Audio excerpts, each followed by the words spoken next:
you want to make? Lots. I mean, Okay, well then you got to give away a lot of equity. Even if they're just coming in, no money on their own, just. I never asked for money. What's lots? I mean, Yeah, I mean. I've given as much as 40%. Is that total or to one individual on I've never given it to one. Well, I mean, in total, I've given as much as 60% away. So I don't have control. I'm talking about one individual. Let's say you want to put 5 individuals together. How would you do that? To start, I give them 5% apiece, and maybe the 2 key guys. Not an option, but where you can give them another 5%, so they get 10%. As it grows. Because then there's a hierarchy thing. You know, shit rolls downhill, so the guys that perceive themselves to be senior want to have more than the guys that are perceived to be junior. And so, but to me, they're all the same. I mean, I give them 5 apiece, and it's not an option if you do a good job. You got to pick right. You got to have demonstrable talent before you ever get into this situation, right? Except for the Mosbys, yeah. Except for the Mosbys, yeah, they got to demonstrate. That's funny. The Mosbys are a gut reaction. Yeah, no, they have to be. You know, I've got a lot of faith in the young fellas, and they're going to have a piece of the things that we do at Fire Resources, but. I mean, when you're bringing somebody in from outside, like Dr. Eric White, who's our guru inventor, who was cut out of the deal years ago, I brought him back in. And I've given him, or in the process of giving him a piece of the deal and an override royalty that he should have got to begin with since he was the inventor, but he was too stupid. He let it being taken away from him. And so he knows I'm going to give it, you know, I'm going to pull him back in the deal the way the inventor should be in the deal. And needless to say, he thinks all his Christmases came at one time because I don't need to do that. But see, the important thing to remember is the fact that you don't need to do it is what's important. You know, and I don't want to blow smoke up the kid's backside, but, and we haven't had the paperwork finalized. We're always late on paperwork. And basically, that's because my lawyers are always late on paperwork. Because giving away equity is low on your lawyer's priority list, especially when he's an owner. And the lawyer we're talking about is an owner. And so, but I mean, even Melody, because they don't believe in it. It's always the last thing that happens. So they figure if Dan dies or these guys get run over, it won't get done. You'd be surprised. You tell your lawyer, I want to give this guy 3% of this deal. It'll be the last thing. He's going to have nothing else on his desk before it gets done. Because nobody believes in it. Even though all the big guys do it successfully, still nobody believes in it. No law firm, and you'll get a disclaimer letter from any lawyer worth his salt. Dear Dr. So-and-so, dear Mr. Jones, dear Doofus, we are going on record as saying that it is not our recommendation that you give away equity in ABC Corporation. It is not our recommendation. Successful organizations have been built around other than equity, and all kinds of junk. When I do the CEO clubs, I don't do them anymore, but I used to do the CEO clubs. I mean, I never found one single CEO that was willing to give away equity. And you think about it. They've got a little chicken shit company worth $2, $3, $4, $5 million. Giving away 5% of that pile of crap means spit. If I had been in the same business 10 or 20 or 50 years and I'd done nothing with the company to speak of, nothing to write home to Mama about, what the hell, why not give 10% of the company away? What can I lose? I can't be any moronic than I've been. Why not? What the hell? I'll try, you know, I'll sleep with a hooker with AIDS. What the hell I got to lose? But you'd be surprised how difficult it is for people to get over that hurdle. It's the single easiest thing I've ever done in my life vis-a-vis growth. I may have not done anything else right. But when I've given equity away to guys, they will die for me. I told you, I've never had anybody put in for overtime. And I know there's laws. I would probably get a heart attack if I sat an overtime slip. I can't emphasize enough. When we went public, I bought the principal's wives and the principal's Rolex watches with diamonds around them. I think it's gaudy to have a Rolex watch with all the, but I bought them for, and you know, and for the first couple of years that worked, the wives used to pat their husbands on the ass, go out and kill them for Great Western. I mean, you know, and we lavished stock on them, and it worked, you know. It worked. All these guys do the same thing. But I mean, and when you give it 10% away wrong, so what? He owns 10% of the company, or she owns 10% of the company. The rights are nothing. Is Florida any different? 10% shareholder means spit in the state of Florida, just like California. Well, that's fine. You do real good with your 10%. You know, that's fine, Doc. You know, you can go have your Jesus Christ syndrome by yourself. You know. I mean, but yet it means so much, because when you sell the company, and the whole thing about quantum leap is you're going to sell it someday. You're going to roll it over to some mooch, someplace, some big. Insurance companies are great to sell stuff to. I mean, because they've got the lowest form of IQs, and you know, they're right next to Cro-Magnon, man, those guys. I mean, insurance companies are just super. Prudential's the one. The Rock! I mean, when I grow up, I want to sell my company to Prudential. Real morons. I mean, but when you give it to them, but then when you sell the company or you make a dividend distribution, it means a lot. It also separates, and I'm not preaching separation of management, you know, but it separates. They're an owner, they're a partner, and I have, you know, and I've in the old days, and I have a number of partners now. People want to be your partner. People want to be my partner. Right, Burl? Right. I mean, they just do. And you make it easy for them. And on top of it, forget the magnanimous crap. It works. Doesn't matter about them. I mean, it works. You know, I've made more money than anybody else I know, other than those guys I've talked about. And easier, not hands-on management, not looking at all the numbers and counting the paper clips. I mean, I'm sure almost everybody in this room has worked harder than I did to make a lot less money. I can't help but laugh. It's not funny to you, but it is to me. I mean, it just, you know, you have a question. Yeah, you say just give it away because it works. Do you feel you've ever given too much away? And is that possible in your mind? I've never. I could be really cynical and say I shouldn't have given Charlie so much because he went up and died on me, but that's not right, and I won't say that, even though I've thought it a couple of times. No, I've never given away.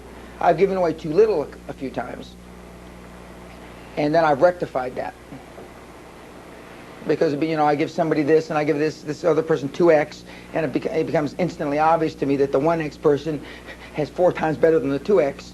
Hopefully I figured it out before they figure it out, because then I don't want them to come to me. I want that, you know, here's some more. And and when you're a non-public company, there's other ways. I mean, we're going to start a subsidiary. We're going to give you 40% of the subsidiary. Go run it. There's other ways. In a public company, it's very difficult to do that. So I gave, even though I gave away equivalent to equity in the form of options, but I mean, you have to pay for options. But what we used to do, we used to take a check. Here, give me the check, and we'll wait till, you know, and then normally they sold the stock, and then we cashed the check because they didn't have money, so there would be a cashless transaction. But no, it's the single biggest lever that you have. And remember, early on we said you don't get paid for what you do, you get paid for what you get people to do. And it's a lot easier to get people to do stuff, ladies and gentlemen, if they own part of the company, if they own part of the deal. I have an equity pool that, you know, that that is separate from what we're talking about. My assistants that really run my life for me have 5% of everything I own. All the companies. There's an equity pool. Lorraine is a member of that equity pool. She's sitting in the back here. Leanne is a member. Lori, I just said Lori. Valerie is a member of that equity pool. And maybe there'll be, and Auntie Perkoff, who hopefully will be here tomorrow. He has a little teeny portion because he was only with me a year, but he did a lot of good work. And when I send Lori a fax at 3 o'clock in the morning, at least half the time I'll get a fax back at 3:30. I don't know, she's loyal to me. I mean, before the equity pool, and I don't know if she's more loyal to me because after the equity pool, I don't know that. But I mean, of course, I've never made I've never made a mistake giving away equity. I just don't think you can make a mistake giving away. I just don't. But see, we're trained. Remember all that preconditioned thinking? We're trained. Why am I giving? It's like that pride of authorship. Why am I giving 5% when I don't have to? The poor bastard works for, anyway. Why? Because then you don't have to work. See? Yeah. Then you don't have to work. I'm for making a lot of money, not working too hard. Now, Craig tells me, Mr. Hobbs says, I'm retired. Isn't that what you always accuse me of being? I'm retired. I don't work that hard anymore. I certainly don't work as hard as he does. But because I've got all these people doing these things, and so I only have 40 or 50 or 60% of the deal. Craig, Mr. Hobbs, not playing golf 5-6 times a week either. Unless you're playing someplace else I don't know about. You're practicing without telling me.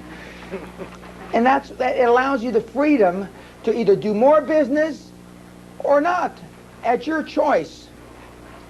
What I'm talking about is allowing freedom in your lifestyle. Yes, sir. Mike.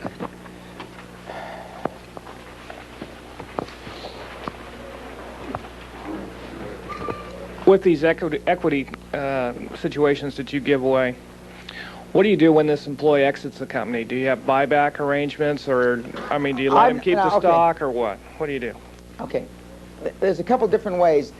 One, you tell them, fine, you own 5% of a minority interest in a private company. That's like, toilet paper. It's not worth anything. Or you institute a buyback, either at book value or something like that. I've never had to buy back any stock. Either my people stayed with me or they died.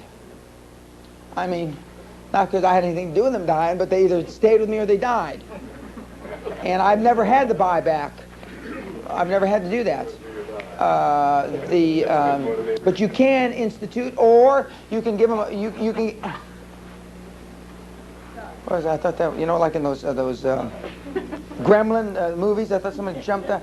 Anyway, or what you can do is say, I have I'm not sure I would handle it this way, but one way it's buy back for $1, buy back for $5,000, buy back for $10,000, buy back for $100 if you ever leave.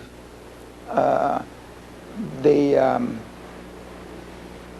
see then they think, well, then Craig will fire me when the company's getting ready to go public. Hoffman, being the cheap squeeze that he is, will blow me out and give me the $1. That's about the total of your benefit package, isn't it? About $1? Okay. It's not that high. It's not that high, yes. But see, so I don't think that tastes good. If anybody's got any brains, he's going to figure that out.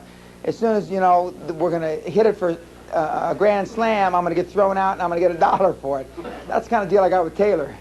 Yeah. Yeah. Just, throw him out and he can be carted by the sea, airy-fairy down there, float around with all the other morons and, but no, I don't think that works. But if you catch him stealing, Dan, you got to do something. Oh, well, if you catch him stealing, then you can have a provision in your agreement. You can write in things like that. Guy, your lawyer probably can't, but I know when they can't.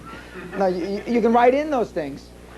Those are things, theft, larceny, and all that kind of stuff. Or you can create a giant equity pool. A general equity pool. I used to have a blind fund equity pool where we have 10% of the assets, and based on seniority, It was like, you know, it was like a we had a pension too. But so you're part of the equity pool after you're with the company 3 years or 3 days or 3 months or 10, whatever the time frame is. Then you participate in that equity pool that owns 10% of the company as long as you're there. Dividends, if we go public. If you leave, there's a buyback provision. So then you can make a real generic. So it's not tied to one person. So if you find Joe Doe stealing, you know, that's automatic elimination from the equity pool. And then you just bring somebody else in, and you can have like 50 employees in the equity pool. But I mean, the ownership. Then you keep the vote of the stock. Pardon? Then you keep the vote of the stock. Oh, well, I sometimes I've given away equity. I bought a guy's company for $11 million, and I gave him $4 million in stock and $7 million in cash, and I kept the voting rights of his stock for 5 years. Or at one time I had a constructive trust where their stock had to be, I voted their shares in perpetuity. They don't care. They don't want to vote them. And with the money, they want to vote them. Another time, this guy that I bought the company for 11, I originally bought the company for $10 million, and we're sitting at dinner, and I leaned across the table to him and I said, you know, I've been thinking about the price of the company. And he thought I was going to renegotiate the deal. I don't ever renegotiate deals. And I said, I've decided to give you an extra $1 million. I'm going to give you $11 million for your company instead of 10. True story. Linda knows who I'm talking about. And his wife, who is, anyway, his wife said, what? You're going to give us an extra $1 million? I said, yeah, but what I want you to do with this extra $1 million is I want you to divide it up amongst your key employees, top 6 or 8 people. And I'm going to give you 250,000 shares of stock. I want you to do the same. I bought his company. He never distributed the stock. He never distributed the money. The key employees know that.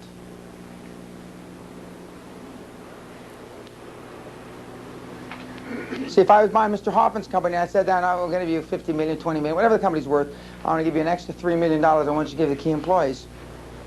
After we resuscitated him and we got him back from the paramedics.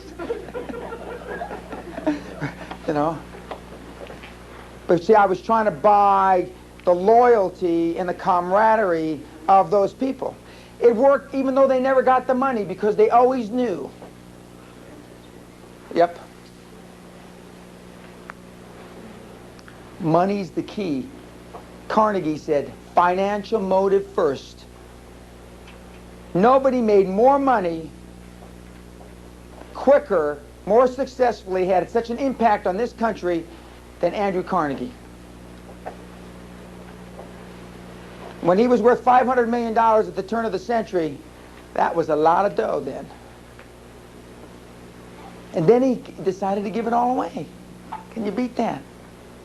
That's when he went kind of nuts, trying to give away, because he couldn't, everything he turned into money. He just couldn't give it away quick enough. That's not a bad problem to have. I wish one of my relatives was kind of sashaying by then in those days. You know, my relatives were too dumb to do that. Mike. Did I answer your question, Craig? Yeah. Thank you. I just wanted to interject that the reason why he did that, to my knowledge, is that he wanted to clean up his image because they felt that he was very greedy. The public did. The morons, as you call them. It doesn't matter what the morons say. But obviously it mattered to him in his later years. So that's why he gave away. When you get older, you know, those things. Like my dad talks about that I was some kind of sterling honor student and that I never got in trouble. I mean, he's not talking about the same kid. I mean, he just wasn't. I mean, I was always in trouble. And when you get older, you know, the only thing I talk about at the end of a career is the exit strategy. I'm not talking about because our attitudes will change, our values change. I mean, I'm not talking about anything like that. I know people that are trying to build their net worth until the day they drop dead, like Mr. Ormond, who again stepped out. But I mean, most people don't fall into that category. And of course, most people don't have, you know, the kind of track record or asset base that Mr. Ormond has either. Well, when we were growing up, Linda and I, we wanted to move into that house. That was our dream house at Bel Air. You know,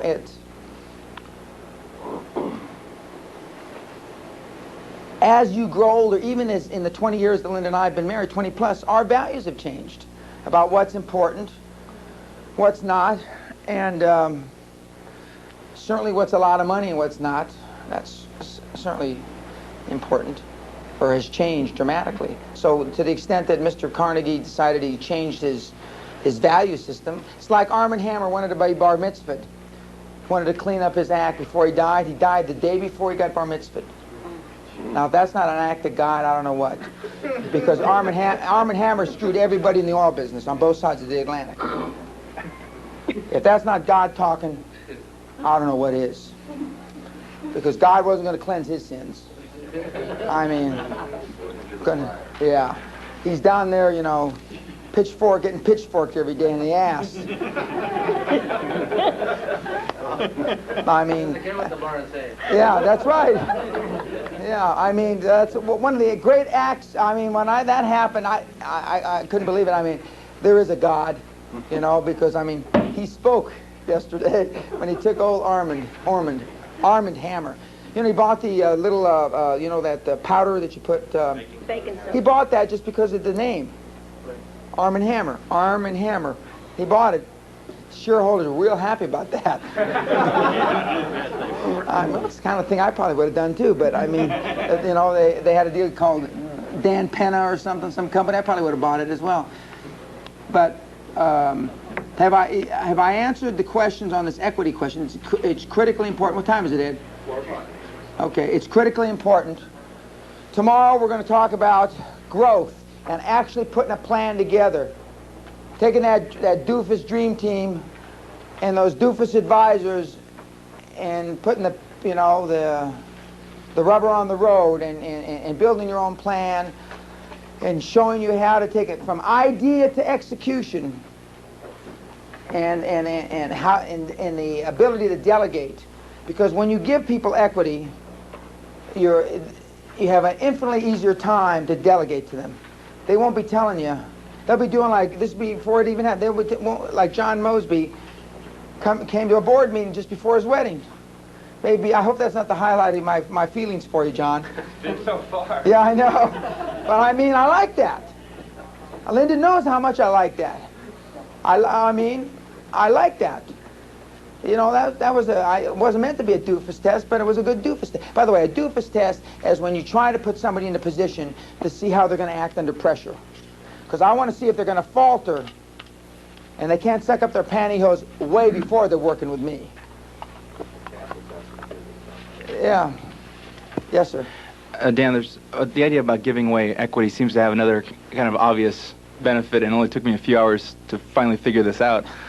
Well, Harvard boy, right? Okay, go ahead. I can feel the education just stripping away. You're doing a great job. Okay, good. And that is that if you give away equity in a company, let's say my dream is to own a restaurant. Okay, I don't know anything about restaurants, but if I find a manager who knows restaurants and give away the equity, I don't have to know anything. Yeah, very good. Hey, we got a guy back here to sell you. No, that's exactly right. You don't know. That's why I can get into textiles, I can get into manufacturing, I can get into all these things I don't know anything about, because I give away, and I don't build a dream team, I buy one. And that's, you know, all that board of directors I told you I bought on that company in the UK, I immediately gave them each 250,000 shares of stock, which is exactly 250,000 shares more than the previous company gave them. And, you know, in that team I had Governor Hugh Carey, the former governor of New York. I had the former treasurer of Royal Dutch Shell. I had the former Bob Dyke, who founded the North Sea, found the first oil in the North Sea and saved the UK from bankruptcy. I had a bunch of hitters. When I gave them that, they just all loved me. Nobody ever given them anything. Mike.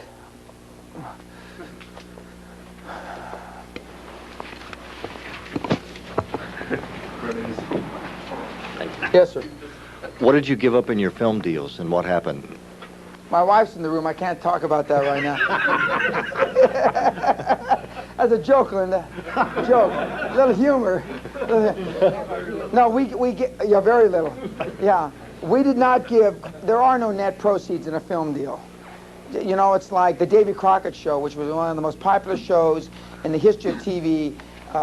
Fess Parker has never made any money, still suing over that. Okay. We gave points, gross revenue points, which is equivalent to part of the equity of the deal. You know, we give 2 points. To talent? Yeah. Yeah. Richard Harris, I think, got... None of them made money? None. The thing that came closest to making money was first Penthouse Pet of the Year awards I did with Bob Guccione. The first one. That's the closest.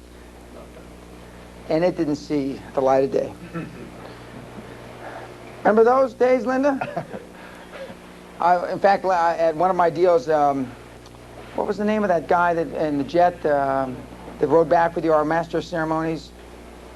Tony Curtis. You know, trying to hit on my wife on the way back it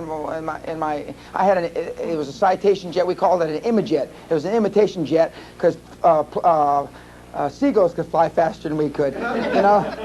And then we got a citation after that. That Imajet, we'd have to get out there like this. But that was my first plane. But you know, I learned. I didn't know this. No wonder the guy was selling to me such a good price. The thing went about 80 miles an hour, you know. But Tony Curtis and Robert Goulet were our co-MCs at that deal. Robert Goulet, and I hear he's stopped drinking, but we had to get him on a stool like this and prop him up with a rack behind him so he wouldn't fall over. Tony's drunk again. Is he? Yeah. Tony's drinking again? Okay, that's too bad. But anyway, so I've been through all that. We've been, you know, we rented the Aladdin Hotel, $250,000 a day. God. Why? I don't know why I did those things. God, it's unbelievable that I did those things. But I've been there. I've been those mistakes. And I come and I see, you going to want to get in the movie business? I'll say, forget it. I don't, no. I mean, there's certain things I've done already that I don't need to do again, and I can tell you not to do them. Categorically. Unless you're doing unless Steven Spielberg, George Lucas, 2 or 3 others are your partners, and you got piece of the gross, not the net, forget it. I mean, forget it. If Ruben comes to you with a deal here, forget it. Unless he's got Lucas or some of these other guys, you know, because the chances of you finding Spike Lee, you know, that happens once in a lifetime. Spike Lee. He's the black director guy, right? Yeah. Outrageous guy, yeah, okay. Nike commercials. Yeah. So, one more question, we're going to wrap it for today. Anything else? Okay, we'll see you tomorrow at 9 o'clock. It may go over from 5, since we've got the room. I'll check. I'll be right back. And thanks a lot. We'll see you tomorrow. Now, I read through the comments in your confidential forms, and the last night and early this morning. Pardon? Well, yeah, it's going to be interesting. That's why I wanted you to be sitting like this. And 80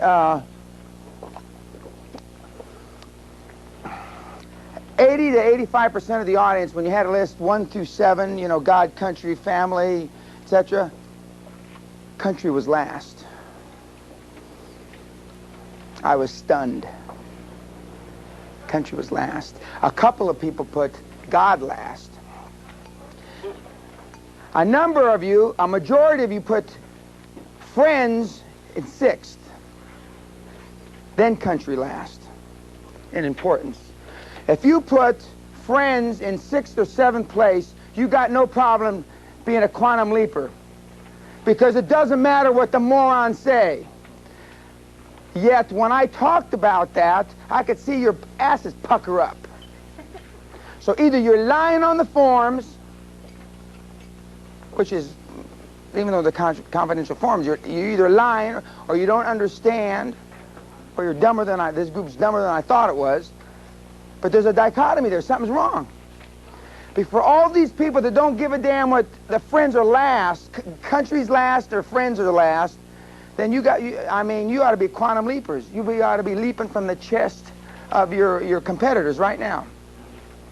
Now, that coupled with the fact that when I asked the question, do you care what your friends think or what your competitors think? Remember that question there?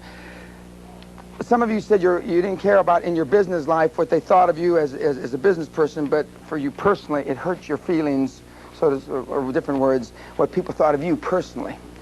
Well, there's a big dichotomy. If you got friends 6th and 7th on your list, but you want people to think good of you, something's wrong. You're either doofuses, you don't understand, or, I mean, you're living in a dream world, but that just can't be. You just can't. You can't have it both ways. Either you care what they think or you don't care. It can't be, I care what they think, but they're 7th on my list. That's something wrong. That's why most of the psychological testing, this new testing they just came out about sex, you know, that was published in all the newspapers. That's why I have very little faith. What color are you? I'm a red. A red? Yeah, we changed all around here. Yeah. Out running 45 miles, you know. Okay, we got to get another chair. Just sit at the end of one of these. The reds are supposed to sit up in front. Get another chair. Sit at the end of one of these tables. Okay. The other thing that was very interesting when I was going through the confidential forms was that the question that said, do you ever put yourself in a position where you can be hurt, you know, feel some pain? And most of you said no. One said, one said bullshit. I forget who said BS. Somebody said BS. And somebody said, is this a doofus test? Which I thought kind of cute. Why don't you just sit at the end if that's all right? Yes. Yeah. Is this a doofus test? It was interesting how many of you are at emotional and financial crossroads. I mean, big-time crossroads in your life. Like you're at the V in the road, or whatever you call it. Fork in the road, that's what I'm trying to think. Yeah, that's exactly right. And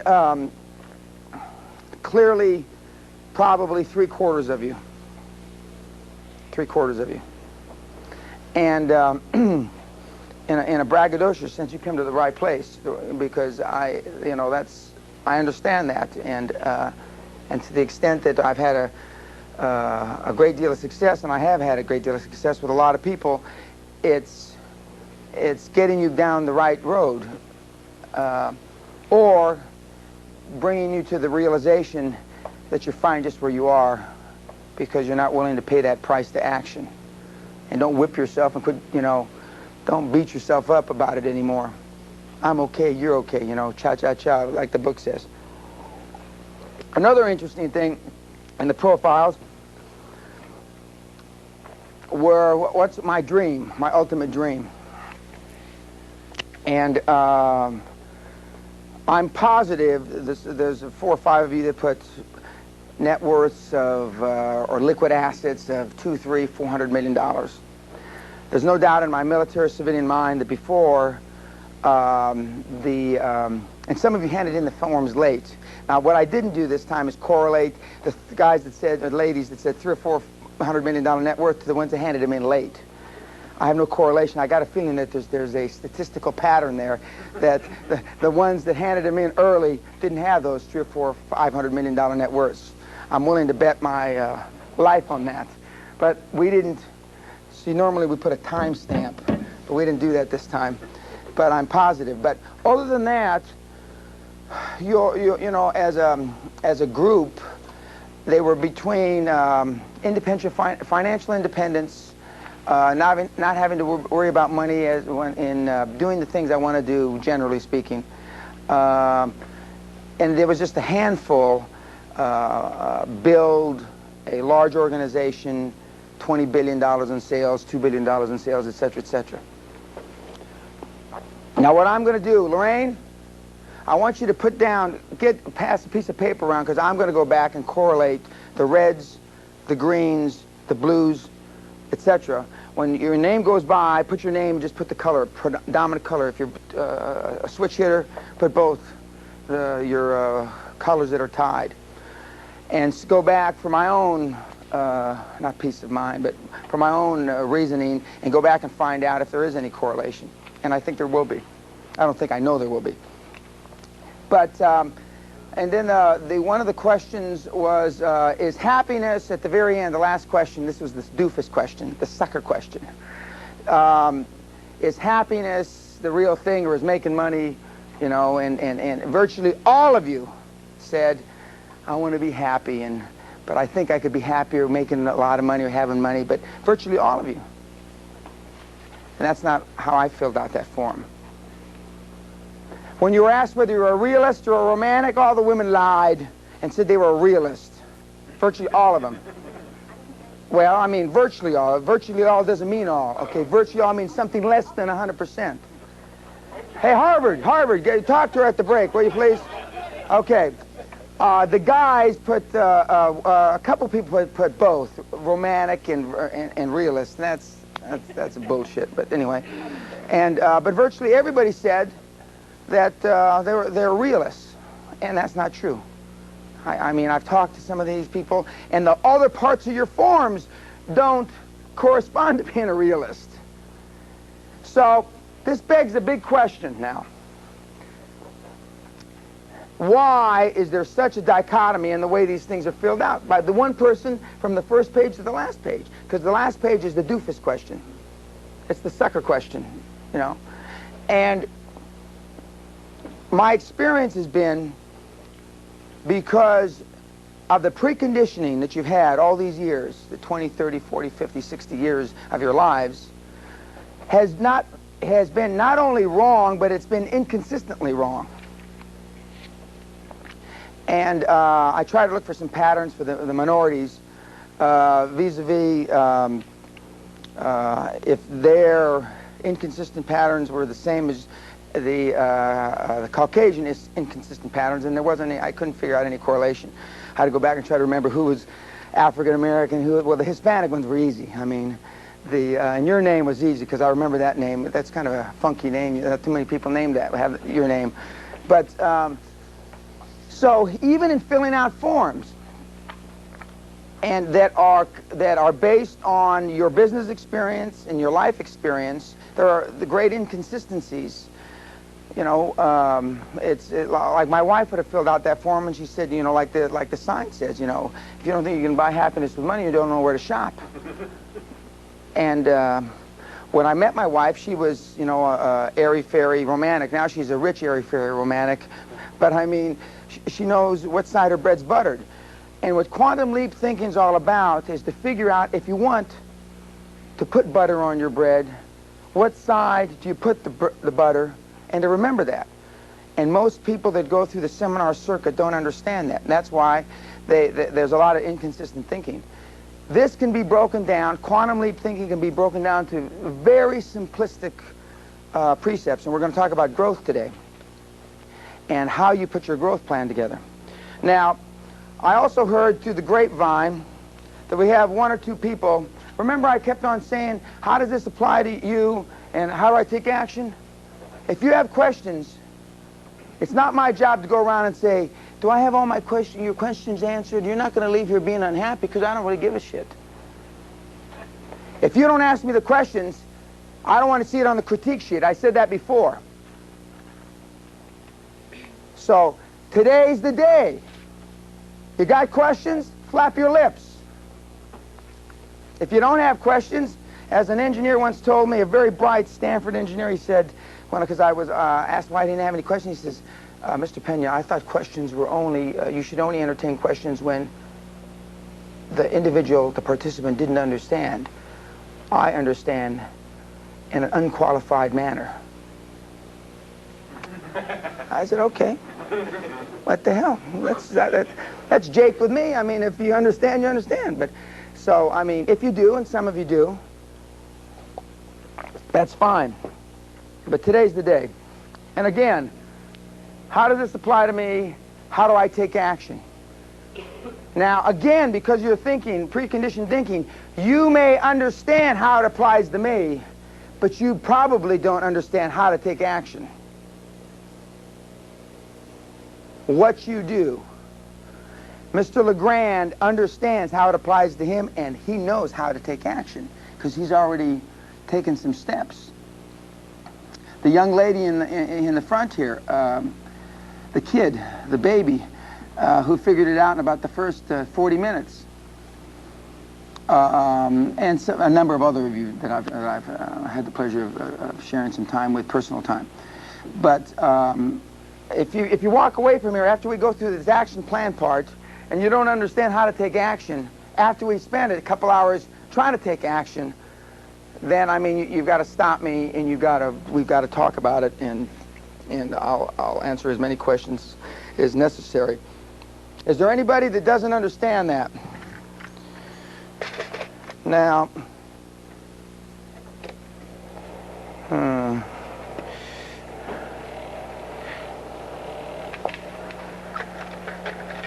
shoot, somebody.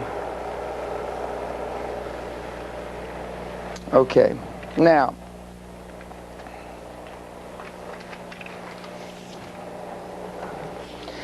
we talked about yesterday creating your dream team, dealing with outside advisors.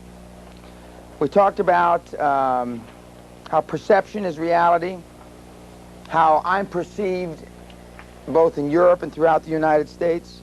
We talked about clarifying your vision, and part and parcel of that was setting goals. Are you passing that paper around? Okay. Setting goals, and I gave you a goal form that I didn't use when I started, but I've developed over the years. And even though that there's a time frame column, that's, in my judgment, better used with people that don't understand the quantum leap thinking, not necessarily yourself, but the people that you work with, because they'll deal with easier with time constraints. And always make the time a lot shorter than the people that report to you want it to be. If let's just for an example, instead of having a 30-day time frame, you give them 12 days. And by God, you'll see, it'll come in 12 days. You give them 40 days, it'll come in 40 days. And the old adage is, if you want a job done, give it to a busy person. I mean, and that's very true. Okay, so we talked about that. And now we're going to spend today talking about working on your action plan and capital, raising money, even though we touched upon it. All I did was I went to the sections. By the way, did the person return the section of the paper, the LA Business Journal, that had all those people listed? Because it was conspicuously absent from my pile of junk when I left last night. I mean, so I would like to see it back on my table, the table before the day's over. And we're going to talk about internal versus external growth, and how, in my judgment, it's a lot internal to have external growth than internal. Unless you have a business that's an anomaly. I mean, quantum growth, exponential growth is not impossible growing internally, but I mean, unless you're Dell Computer or some company like that, I mean, it's very, very difficult. And if your business is in a recessionary mode, which a lot of yours is, or if it's in a mature phase, which a few of yours are, or if it's in an extremely capital-intensive industry, which I don't think any of you are really in, it's going to be difficult for you to grow internally. Okay. Now, to me, growth is growing as fast as you possibly can, doing it morally, ethically, and legally. Now, Fred Smith, that founded American Express, he also believed in quantum growth, but he didn't necessarily opine to the ethically, morally, and legally, because as anybody knows that has followed Mr. Smith, I mean, he took money from his sister's trust, and he invested it in the company, and didn't tell them about it. And when they found out about it, they sued him. And by the time they went to court, their $2 million each that he took was worth like $160 million. So the jury didn't think that they were damaged too much. So, as I remember, nothing really happened. But the other side of it is, as we talked about yesterday, do the ends justify the means? He did whatever it took. I think he probably didn't think his sisters were going to sue him and take him to court. But they did. Women have a funny way of doing things that you might not expect. But, so growing to me is growing as fast as you possibly can. In the dictionary, it says the process of growing development. To Dan Peña and to a super high performance person, it's doing it as quickly as you possibly can. All of you understand arithmetic growth and the same numbers, and some of you have seen this before. 5 squared times 5 squared equals 625. We're using the same numbers as 5 plus 5 equals 10. Big difference between 10 and 625. I grew at the 625 level. As I've said already, probably ad nauseum to some of you, I ran the fastest growing energy company in the world for 5 years in a row. And we just grew like crazy. We exceeded exponential growth. Whatever transcends exponential growth, that's what we were. And when you get in that mode, it becomes infectious. Your people expect exponential growth. And for an example, we built an in-house acquisition team. And we made 2 or 3 acquisitions that were marginal, but we had to feed the machine. And that's why the 80s got to be a debacle in some cases, because they had to feed those machines, those big machines at Donaldson Lufkin, those big machines at all the big investment banking houses, the big machines in Europe, S.G. Warburg, Rothschild. Because when you got these man-eating guys and gals on your team, you got to throw them meat. You got to put something through their mouth. Because when you have these kind of high, and these are all high-performance, super smart people. And I mean, they want to be working on deals. They want to be working on transactions. They don't want to be sitting there with their thumb up their butt. And so that's why, unfortunately, a lot of these deals, in my judgment, that got done shouldn't have gotten done. A classic example, probably the preeminent example in the history of Wall Street, was the Nabisco deal. When they bid the first time $3 or $4 billion, whatever it was, that was the right, maybe another billion on top of that, that was the right price to pay for that conglomerate. And everybody knew it. They could carry the debt service. They could pay down the debt a little by selling off a few assets realistically. When it got up to 12 or 15 billion or 20 billion, whatever the number got to be, everybody that was close to the transaction knew they were paying 3 to 6 times more than the pig was worth. Everybody knew. But $1.7 billion, I believe, were paid out in commissions and fees. 1.8. Is it 1.8? Oh, $1.7 billion. That's close enough. It's close enough for Peña. Government work. I mean, and remember I told you, and that deal closed at the end of the year, I mean, the people had already spent that money. The Kidder Peabody guys and the Merrill Lynch guys had already spent that money. They had already bought those things. That's why you go to them at the end of the year. I don't want to go into that again, like I told you why you go to financial institutions at the end of the year. Jim, we've got them split. The reds are up here. The greens are where? Right here. You're green, right? I was red. You're red. Oh, you're red now. Shit, a year ago he was a green.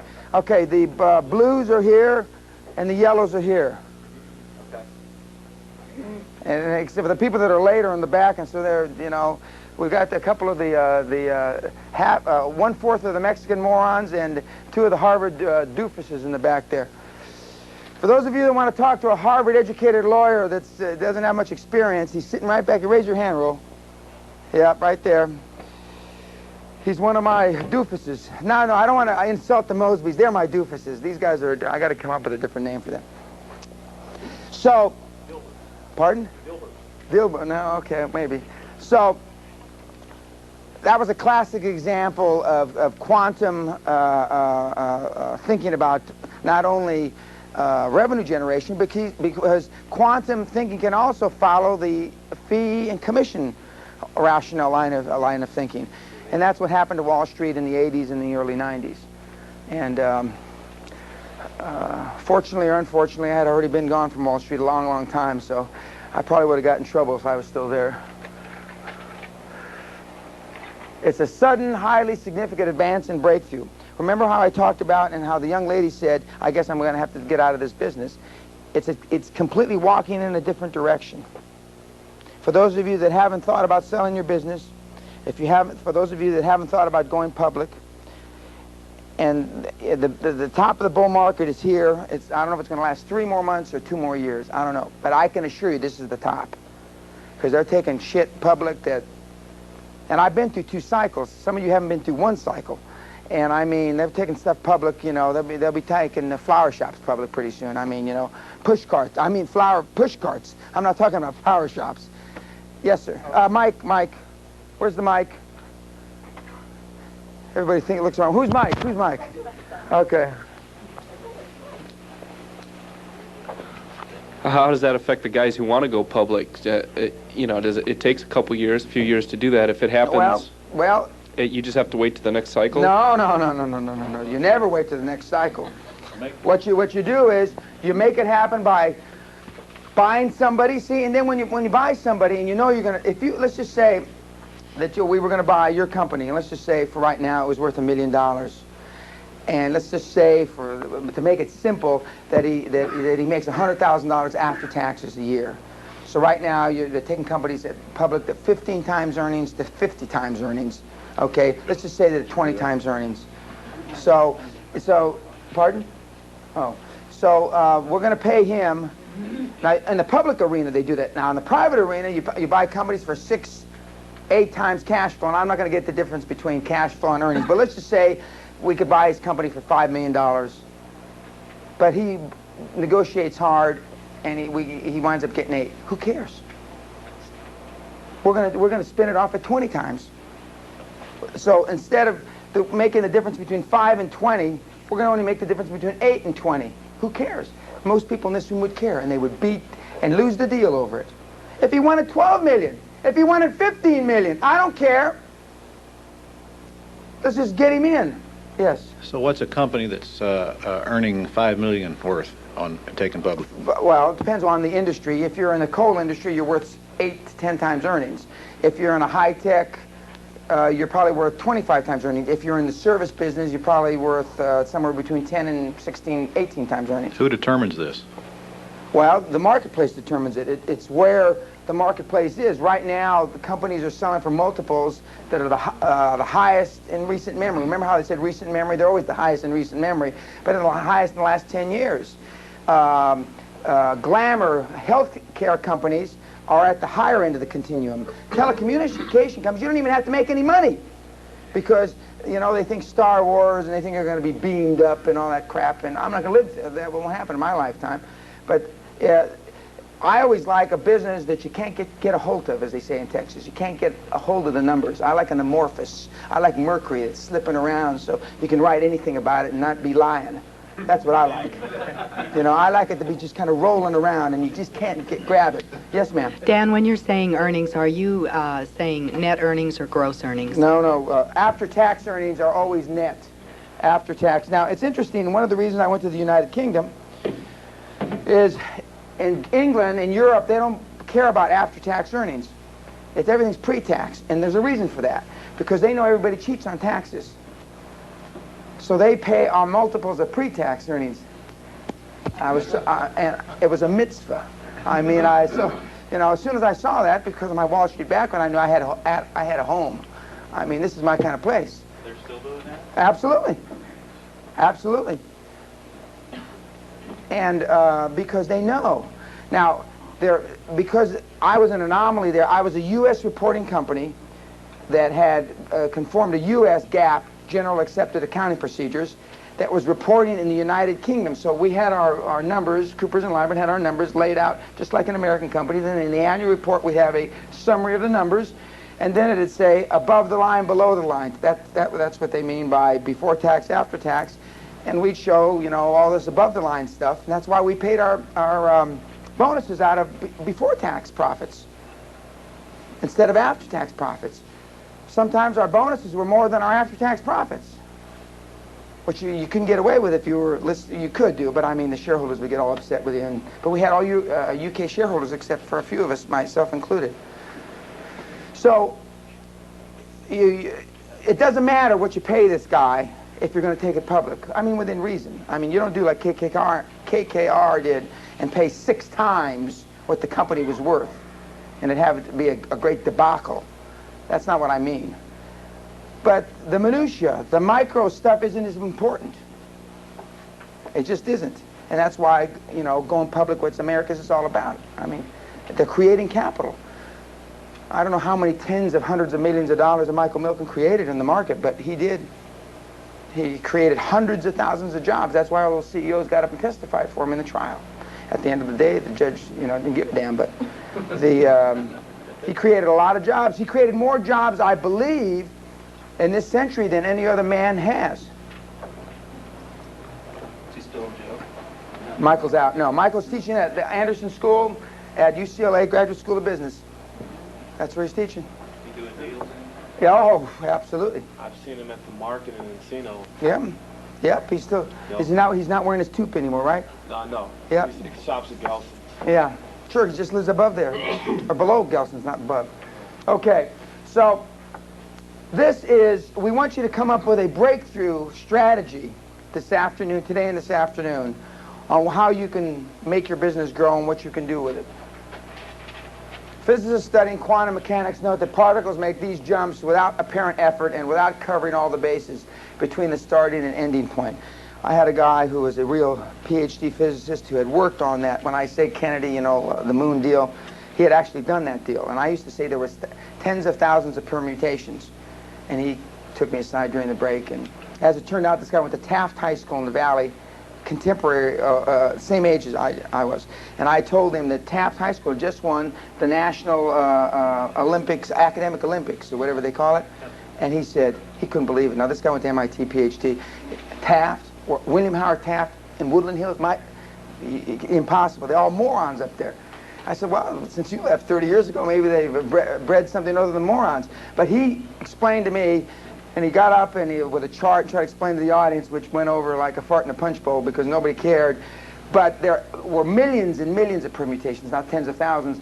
But that's what physics is. Quantum leap. The atoms and the neutrons, they just bounce all over. They don't have the energy. And that's what I want you to start thinking like. And if it means turning your business over to your partner or your employees or your brother or sister and doing something else, or getting rid of, you've got to think that way. Otherwise, it will be virtually impossible for you to have quantum growth. Quantum leaps require you to take the offensive. You can't achieve exponential gains in your success from a defensive posture. You can't remain in a passive stance and make a quantum jump. Most people in this room, most people that I speak to initially until they understand what's going on, are not, as I said yesterday, they're not playing to win, they're playing not to lose. Their whole life is based upon a defensive posture, not losing the assets they have. And the reason why that their whole life is based on a defensive posture because either they don't have the confidence they can do it again, or they know that they got what they got by luck and not design. If you're confident you can do it again, and if you're confident you know how you did it, then you don't worry about these things. I have no doubt in all the ventures I go into that we're going to be successful. I know what it takes to make a successful, my formula, not mine, the one that has been around since time began. I know what it takes. I know how to create the team. I know how to create, I know that structure follows strategy. I understand that. I understand that goals don't have to be realistic. I know how to motivate people. Money! And then it's easy. I had dinner with Mr. and Mrs. Hoffman last night, and like I said, it's easy. It's difficult for someone that doesn't know as easy as it is to comprehend. And some of the people in this room that I've worked with for a while understand how easy it is, and they don't worry about making a mistake. Because it doesn't matter what the morons say. It just doesn't. Unfortunately, some of you are going to say that the morons are your spouses, your parents, your business partners, the guys you play golf with. So,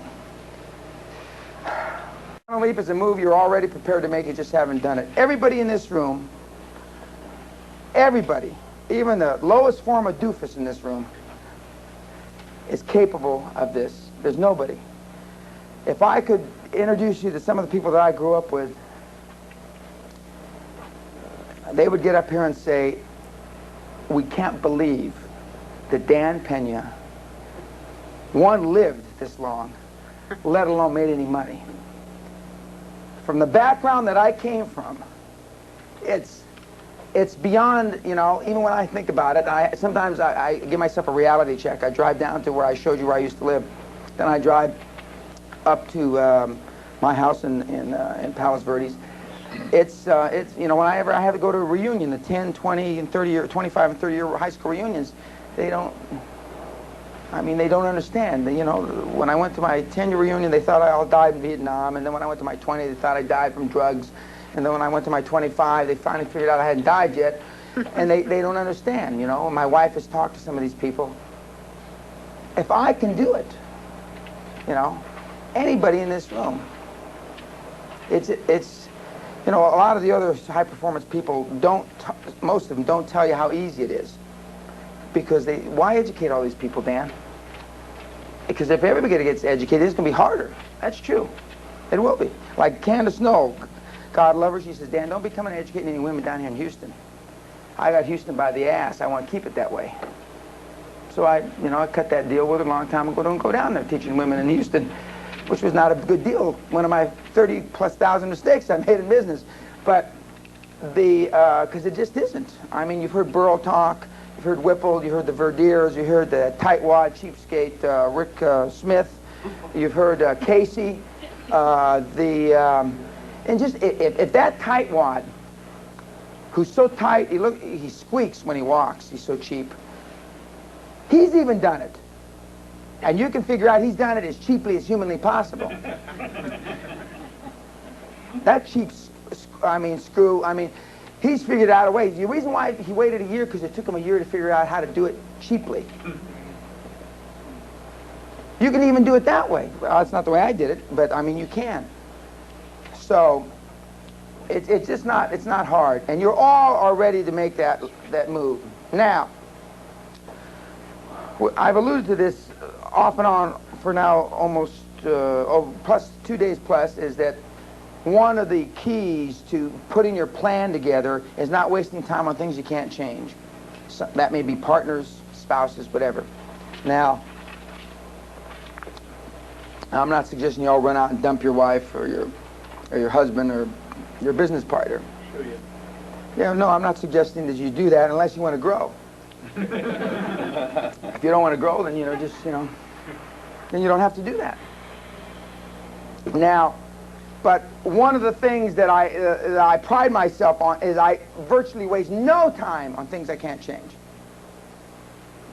I just don't. And there's a lot of things in our lives we can't change. That's why it's critically important that when you're working on your growth plan that we're going to develop here in the next 2 or 3 hours, that you put like a column down the right-hand side, either in your business organization, in your life, and this is the, call it whatever you want, the doofus column or whatever. And you make sure that you don't incorporate those people, those entities in your change, because your plan has got to be change. If your plan doesn't show and dictate change, then you're not doing it right. By definition, your plan's got to show change. Now, for those of you that are near the startup phase now, you're probably growing geometrically. You're getting ready to roll over, though, on my chart, where you roll over and stay flat. To achieve hypergrowth, you must avert avoidable mistakes and let your successes run their course. Some of you are doing some things very well. And some of you are doing some things that are hampering your success, i.e. dealing with a bank that can't take you to the next level. Okay, you can avert that because that's an avoidable mistake. You now know intellectually that something should be done. Now, if you stay with that bank, or you stay with that lawyer, or you stay with that accountant, or business advisor, or whoever the hell else advises you, now that's an avoidable mistake. You can change that. You can't change that because you haven't developed the right software package, if you're in that business. You can't change that until you develop a new deal, or you buy it, or as Gates did, put an option out. Gates was one of my great idols, and then he became even a greater idol when I found out the thing that he developed, he didn't really develop it. He got it from somebody else. He paid an option or something for somebody. That's great. Well, why spend 15, 20 years doing that when you can just go buy it from somebody? Some computer nerd that doesn't know what the value is and give him 20 grand, 50 grand, that's dynamite. So there's certain things you can avoid, you can change in your life, and there's certain things you can't. So to have hypergrowth, you must avert the avoidable mistakes and let your successes run. It's very much analogous. If it ain't broke, don't fix it. Now, in your business relationships, there's not that many things that ain't broke. So most of them are broke, so you ought to be fixing it. Bless you. Thank you. And concentrate on your future successes and forget about your past failures. I mean, a lot of you, in sidebar conversations that I've heard or that have been related to me, have had failures in your business career. Some a few, some many. And a few of you have had some real successes. And so what human nature has a tendency to make us, what it makes us do is we spend time patting ourselves on the back, and I'm all for giving ourselves a lot of pats on the back, a lot of positive strokes ourselves. I'm not so much into, I don't need them from anybody else. But nobody blows smoke up my ass better than me. And you should be the same. But I don't dwell, and you shouldn't dwell on anything that you've done wrong. And God knows I could sit back on my laurels. I've come a long way. And I don't think of it that way. I only think about where I've got to go yet.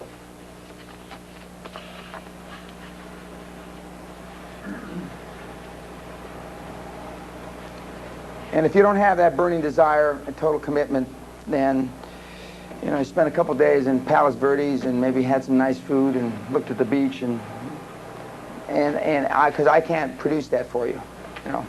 I can help you develop it if you hang around with me or hang around with somebody like me. Now, part of this plan that we're going to develop, and we're going to go over some rudimentary things here for a minute. The boss, there's two different ways, two basic ways. The B school's got 50 basic ways how you do, but in life there's two basic ways. The boss sets the goals and everyone follows, or you ask the lower level employees to state their objectives, then move the plan up to the next level until it reaches the top. Most people in this room run their business in an autocratic method. They don't give a damn what anybody, they set the goals. And I'm here to say it's got to be a combination of the two. You can easily set the goals by yourself. Excuse me for screwing up your seminar. I can't do more. Okay, it's all right. Does he get a... Hey, Ed, we got to give him a discount if he's part of the props now? Huh? Yeah. The lights up there. Yeah, okay.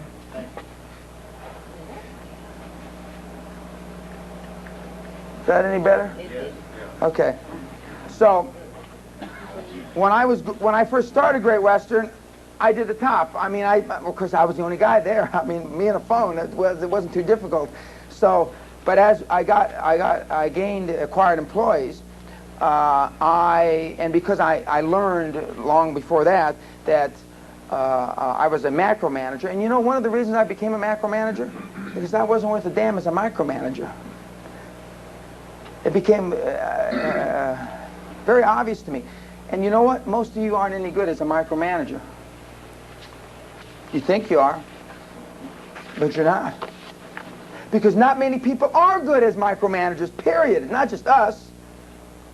There's a certain mindset that can be developed over 5, 10, 20 years. In Citicorp and organizations like that, develop the hell out of them, right, Jim? I mean, they hire young MBAs and they shove them through like crap through a goose. But most of us don't have that talent, if you want to call it talent. Okay. Do we understand how this applies to us and how we, the individuals sitting in the audience, put this into action? Is there anything that's not clear so far? Again, remember, we's the problem, us. We're the ones that screw up our business, nobody else. Okay.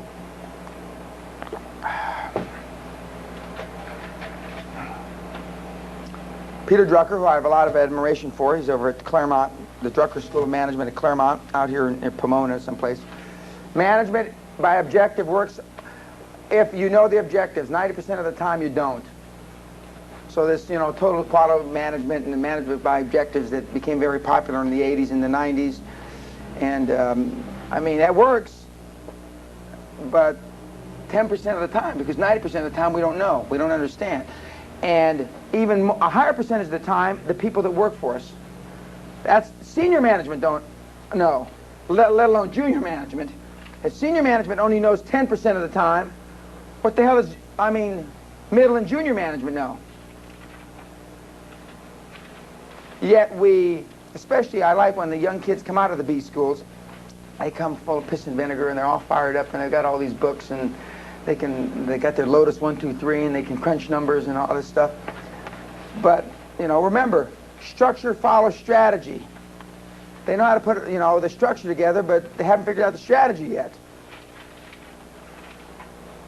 And as a macro manager, a macro thinker, I'm more interested in the strategy, and the structure will follow, just like NASA followed President Kennedy. Exactly.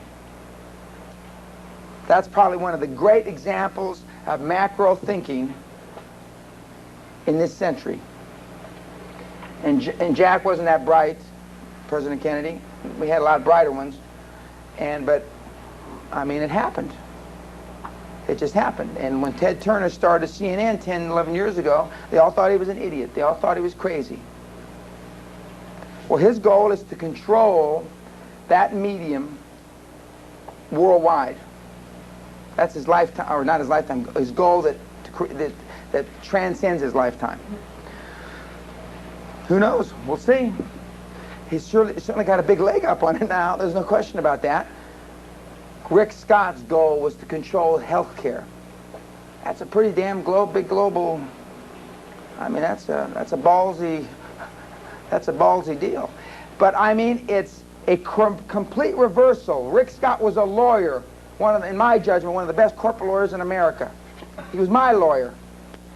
He just turned around completely. I'm going to control the health care industry.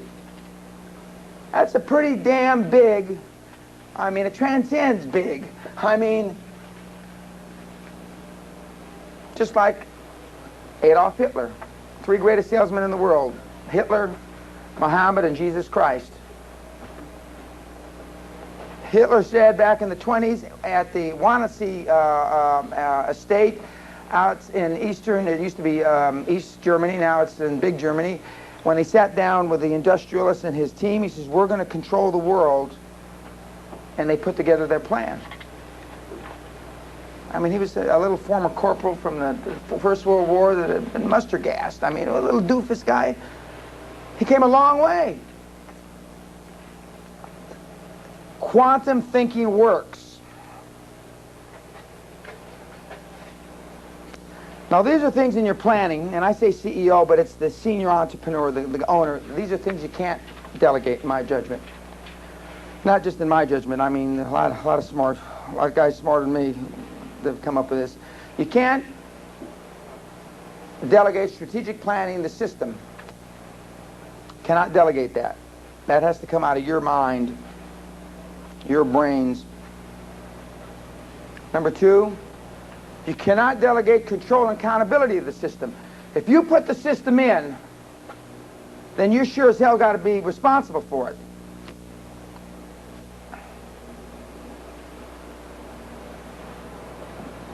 When I deal with companies, depending on whatever the portion equity that I take, normally that function, even though I'm not the CEO, I normally take over as chairman. Normally I'm not a functioning CEO. But I can't, because I came up with it, I am the one that's accountable. I'm the one that is ultimately in control of it. You cannot delegate system to grow managers. You have to be. You have to be the nurturing. Christ had 12 disciples, and they had, and in my judgment, you can only nurture, 2 or 3 at a time. And last but not least, and this is what I think I did the best, and so does Rick Scott and all the guys I've alluded to for the last 2 days ad nauseum, is the care and feeding of the corporate culture. The CEO, the head guy, should be what I call him the glad-hander. Just glad-handed, looking for deals, looking for money to grow his company. That's it. That's all these big guys do. I mean, Rick doesn't know about some healthcare deal down in Waco, or I mean, he just doesn't. I didn't know about my operations in West Virginia. We had three main divisions. I didn't know. I didn't know we were closing offices, opening offices. I didn't even know we bought 300 new trucks. In the coal mine. I didn't know that. Didn't want to know it. If I knew it, then the guy there shouldn't be there. Clyde Goins, who was the president of our coal division at the time, then old Clyde, and he knew that I didn't want to know it, and so now when they renamed the coal mines and stuff after me and my kids, I knew that. They used to come down, and I knew stuff like that. But that's about the most detail I knew about the company. And what you find is, because again, preconditioning, because of all the faulty knowledge that you've been given, is we spend our time actually running the business. And that's not what we're good at. Any questions on this?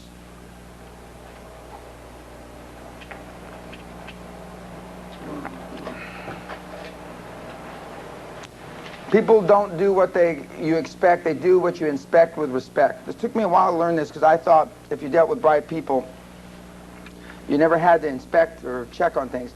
And so periodically, these top guys do check. More of a spot check. It's not like in the Army where you check everybody's lockers and everybody's rifles to see if they're clean, etc. Rick Scott, I'm sure, does make spot checks and goes to various outlying, 4 or 5 times a year, his operations. And I'm sure I know all these big guys do the same thing. And they normally make in conjunction when they're going to be in to make a speech, a keynote, do something else, then they check. But what they're not doing is crunching the numbers, and like George Verdier used to do, he'd come in on his computer every morning to see how many sales were made. He doesn't do that anymore. And one of the reasons he travels so much is because it's hard for him not to do it. That's one of the reasons. He didn't say that, because I told him, get your ass out of the office then. Then you can't do it. But he said, well, I can have a laptop, Dan, and I did, because I don't even know you could have a and I could do it. I said, well, don't carry a laptop. Because he's going through withdrawal like this. But he did, and now look at it, they're having a lot of fun. And you'd be surprised how much your life improves when you're making a ton of money. I mean, I don't know what it is exactly, like the endorphins in your body come out. I don't know what the hell it is, but just a lot easier to be happy. How often do your people report to you? I have a meeting normally once every 4 to 6 weeks. Your top people? Yep. And we have timelines. I don't know. The report, Jim, that you send every 2 weeks, what the hell is that thing called? Critical path or something. A critical path. Yeah. Well, he sends it to the 2 people that report me, and I get copied. Or sometimes he just sends it to me and he copies the other senior people. But I mean, I don't think I've ever called you on what the report says. No, I never have. I read it, and if I have a question on it, I'll talk to Grubbs or Tim. What's the moron doing here? What's going on here? But I wouldn't call him. Like yesterday, I told him to watch out for the weasel. Did you meet with the weasel? Not with the weasel. Okay. I said, watch out for the weasel. Now that, I told Bud to send you a fax, and that's what he did, right? Yeah. Watch out for the weasel that he met with. And, but I mean, I get those reports. I get them from Leanne Kelly on our manufacturing operation. I get them from Valerie in Scotland. And I look at numbers. I get a monthly P&Ls, but I don't look at them. I look at the P&Ls normally 3 or 4 times a year, normally on the quarters. And sometimes I don't look at them. I've gone as long as a year and not looked at them. And because if something's going real wrong, I expect people to tell me. And if we're going to be way off projections or way off budget. See, I don't like surprises. High performance people don't like 2 kinds of surprises, good or bad. They don't like surprising good news, and they don't like surprising bad news.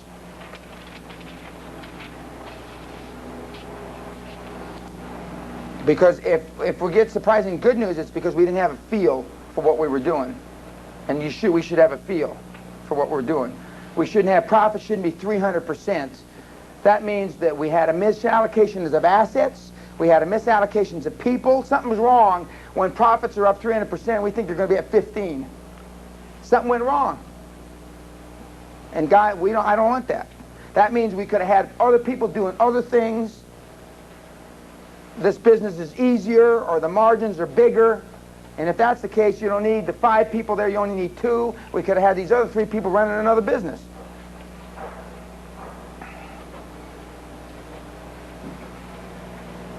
Okay.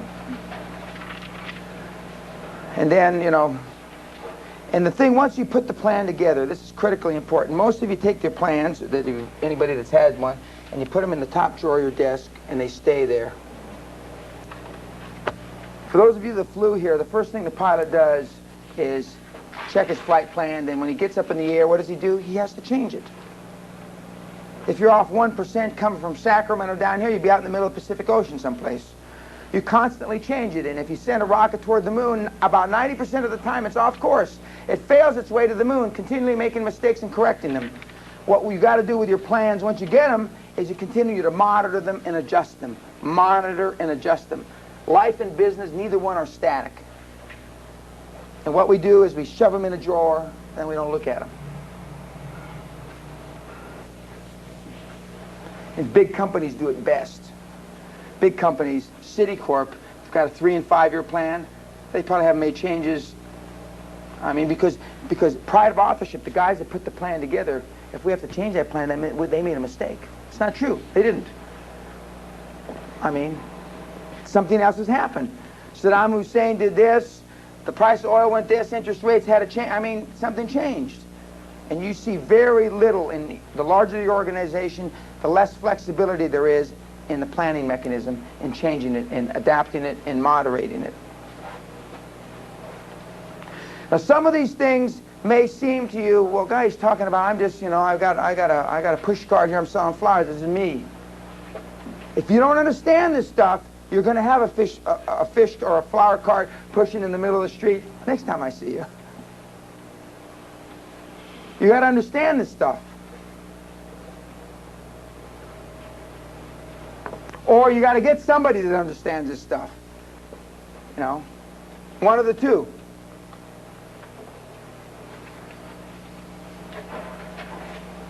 Okay. In your packet. Now, again, people in San Diego got this, but we're going to go into more depth today. Pull it out. You should have one of these, God willing.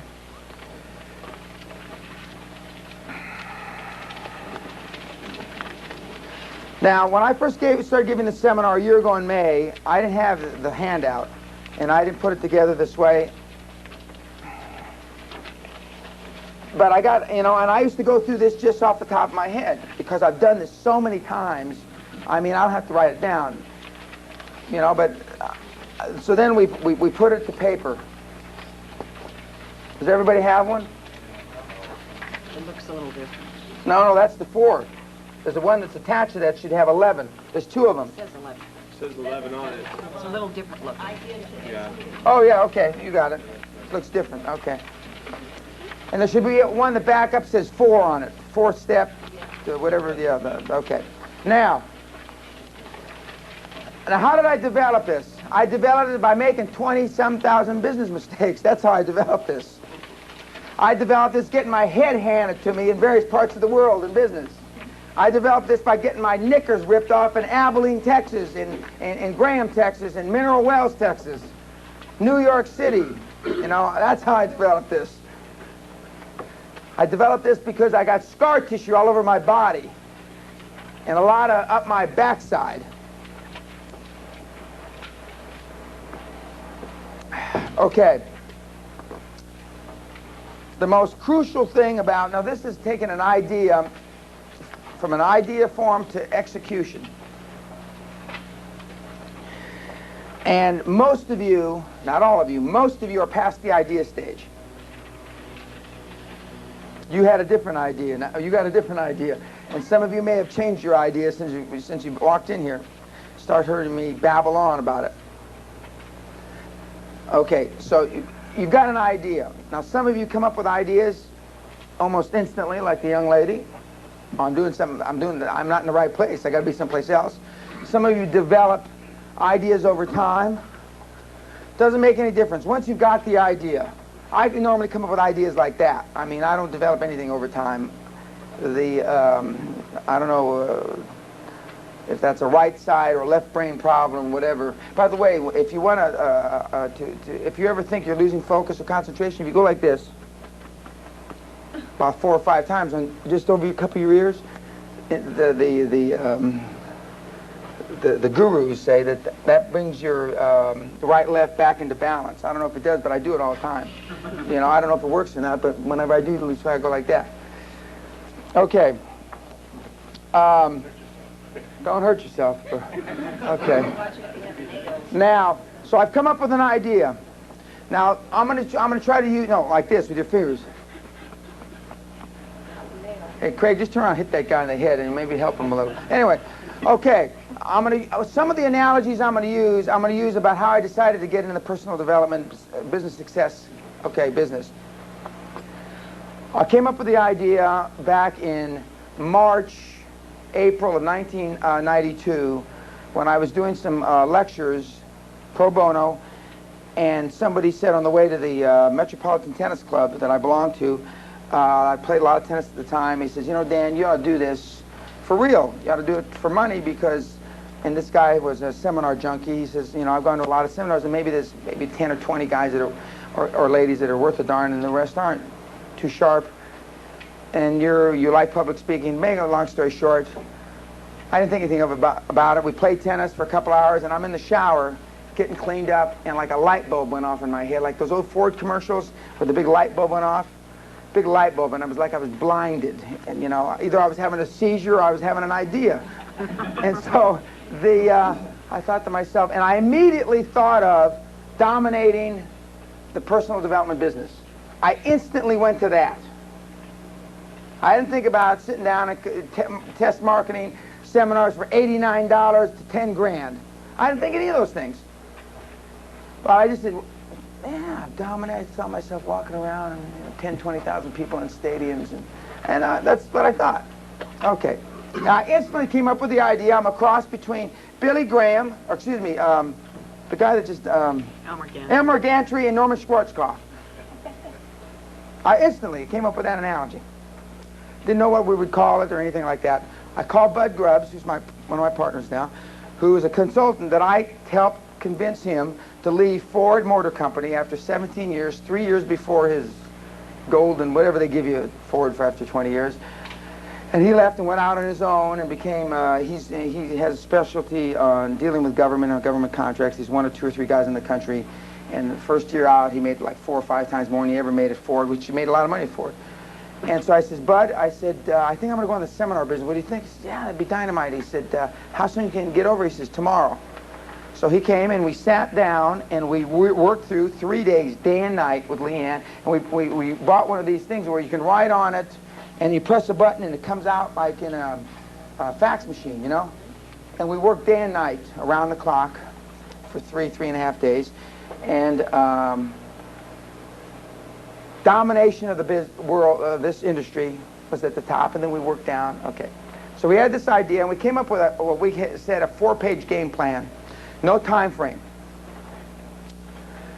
And then I said, okay, now I'm going to go out and I got to investigate what the competition is. Just because one guy I played tennis with says there's no competition doesn't mean that there's no competition. So I spent the next 6 or 8 months going out listening to everybody that gave seminars at the high end, because I wanted to dominate the high end of the market. And if I dominated the high end, I thought I could dominate the whole market. And so that was part of my investigation process. And when I went to see these people like Jay Abraham and all these others, Dan Kennedy, I hired private investigators. I found out if they had any money, if they, you know, how many times they'd been sued, for what, et cetera, and every single of the top 20 or 25 people in the industry. I investigated the hell out of it. And then when I thought I was done investigating, I investigated some more. Now, I have a private investigator that is part of my team who's sitting back there. But you don't need to have a private investigator be part of your team to do this. There's a lot of ways of doing the investigation that you don't need someone on your part of your team. But I investigated for probably 4, 5, 6 months. I did my homework. And my friend was right. That I felt confident. And I didn't know what unique selling proposition was at the time. I didn't know what that meant. But I knew that I had made my money not by seminars, but by the sweat of my brow in business and commerce. Okay. Then I became committed to the idea myself. You've got to get committed yourself as an individual. It has to be your whole life. You have to be obsessed with it. Craig Hoffman reminded me at dinner last night that he came out to visit me at the castle with his lovely wife and another gentleman, Kent Browning, who owns 8 or 10 car dealerships here in Southern California, Browning Motors, and he said, you were really obsessed in those days because I didn't go play golf with them. They went to play golf and they went to do all these things, and a couple of nights I didn't even go to dinner with them because I was focused. And he said, you were, and I was a lot more focused in those days than I am today. But I got focused. I got obsessed. My whole life evolved at that time around finding out more about this business. If you don't have that level of obsession, then as we go down this list for the next couple hours, not just this list, for everything that you aren't willing to do, you're dropping your chances, let's just say, for an example, 10%. The probabilities go down 10. 10. 10. 10. 10. And pretty soon they get into the minus. And then I can with some clarity predict whether you'll be in business 3 years from now. In the business you're in. So I get obsessed. I make that commitment. And as for people that have known me, like Mr. Orman in the back room, when I make that commitment, I'm committed. That's it. No birthdays, no Christmases, no Hanukkahs, no bar mitzvahs of my friends, no nothing. That is it. Just like the Verdiers are committed now. They are committed. They are going to dominate the country in their business. I'm sure they will, short of something happening to them. Okay. Then I make, with my other decision makers, preliminary decision, you and the other people, to the extent that you depend on anybody else in your group to make decisions. You go to them and you share this obsession. Up to heretofore, I hadn't shared it with anybody. It's me. Now, if I've got, like right now, I have 3 or 4 partners, I would share the obsession with them. And if my partners were here today, which they're not, they tell you that Dan's obsession, whether you want to share it or not, he's got plenty of obsession enough that he doesn't need you really to be obsessed. It's better if they're obsessed, though. Because my partners know that the probabilities of me being wrong are so remote, because I've been right so many times, that even if they can't get up, they can't get hot and bothered about it right now, they know they'll get hot and bothered as we go down the road. In your case, you can't risk that, because you've probably never been hot and bothered about anything before, other than maybe some person of the opposite sex, and that only lasted 3 or 4 or 5 months. So you share the obsession with your people, and you live it totally. And just as Mr. Hoffman said, I didn't go play golf and I didn't go to dinner. I lived it totally. It was my whole life. Now, see, you only have to do these things if you want to be a high-performance person. If you don't want to be a high-performance person, you could, sleep till 10 and, you don't have to do these things. Okay, then I continue my investigation of this industry. I continued to go see, now instead of seeing the top rung of speakers, I was down to the second rung of speakers, but I was continuing to see if there was somebody out there that had a similar story to tell that I did. I didn't find such a person. But you continue to investigate about your idea, the competition, like in software and in the computer business. There's companies popping up every day. There's people all over the place. So, if I was in that industry, I'd be investigating forever. And by investigating, I read all the magazines, I went to see all the guys, and there's all kinds of stuff in the computer business. There's all kinds of stuff to read. And then it became so much I couldn't read them anymore. So I immediately delegated it off to somebody else to do. And so I only read and investigate part of these deals. I had somebody else reading them. And at that time, it was a young guy named Auntie Perkoff. He read everything that was ever written about the personal development business, and he would send me back executive summaries once or twice or 3 times a month. And they would just tell, you know, there's a guy here or a lady here that does this, and sounds like it might be, maybe somebody should go to see the seminar, and I'd send him. And he'd come back and says, no, she was a doofus, don't worry about her, you know, blah, blah, blah, blah. But continuing the investigation. Then you're going to put together your decision action plan, you and the other decision makers. You're bringing them into the decision-making process. You sit down with your, you know, if it's 1 person or 2 people or whatever the number is that are the decision makers, because it's important, because ultimately these people are the people that are going to run it, because you're going to step away from it. You'll step away and they'll run it. So that's why it's important to bring them in. A lot of entrepreneurs are off running around doing all these things, and then if something happens to him or he has to turn it over, then the other people that are expected to run it and hopefully given the responsibility and the authority don't have the basis of knowledge to do anything. So then they make a mistake, then the boss gets mad. But there's a reason. The reason you're mad is because you haven't brought them in early on. Okay, now you further expand. Now you're still working on how this is going to make them rich, how this is going to make the company to the next level, how this is going to be the greatest thing since sliced bread, that this is the greatest thing since religion. I mean, you continue, you never let up. And you walk your talk, and you never, never, never, never, never, never share a doubt. Never. I don't care if the bank calls you and says they're calling the loans on your house and your car. I don't care if they're repossessing your furniture. I don't care if your mother and father and all kids get kidnapped and they find them in a ditch. I don't care what happens. You never share a doubt about a business proposition with anybody, ever. Under any circumstances. Never. Because, as I told the story many times, that little bit of indecision on your part, like I said, God, we're having a rocky time of it. By the time I got back, the deal had collapsed. The other side got up from the table, walked away. Because if the old man says we're having a rocky time of it, I mean, he obviously smarter than I am. I mean, Eisenhower at Normandy knew the invasion at D-Day could not work. Wasn't supposed to work, but they had to do something to show camaraderie amongst the Allied nations. It worked. D-Day wasn't supposed to work. We read about it in his memoirs 10 years later.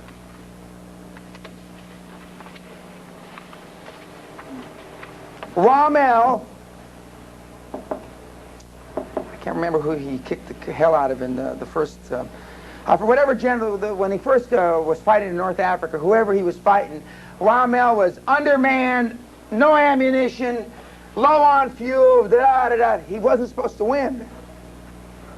In his well, he didn't write any memos. People that wrote about him, his son wrote about him, that he knew he couldn't win, but but he did win. You never, these guys never share doubts. You think George Patton, General Patton, thought that he was going to win all those battles? No. Yet I see in business daily, on an hourly basis, when I talk to people, they have not just a little doubt, they have massive doubts. And it comes across. It comes across when you talk to your lawyer. It comes across when you talk to your banker. See, and when you show them that you have a doubt, then the pressure on them to perform is a little less. Excuse me, a little less. And then when the lawyer shares it with the accountant, Craig really doesn't think that this deal is going to go through, then the pressure is a little less. And by the time the thing comes full circle, the deal is with a tidy bowl man. These guys, when Trump was fighting Merv Griffin over the control over those casinos a few years ago, I mean, nobody was sharing any doubts with anybody about anything. They never do. They just don't. Because success begets success, obsession grows and becomes infectious, and you make deals. The key to being a super, super high performance people is making bad deals good.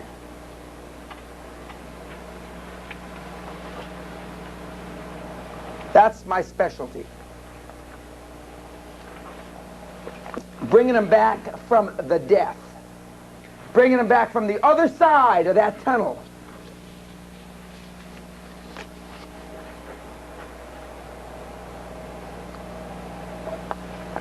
Does everybody understand that you don't share doubts? No matter what. Hey, Dan. A mic for Mr. Hoffman. Well, this may be pearly words that I'm going to put in my memoir someday. Before we went out to dinner last night, I was watching the Laker game, and at halftime they were interviewing the new coach, Del Harris. Chick Hearn sat him down, and the first 14 games of the Laker game of their schedule is going to be on the road. And he says to this guy, he says, now would you be happy? You're going to be on the road playing all these tough teams. You would probably be happy if you came away 7-7.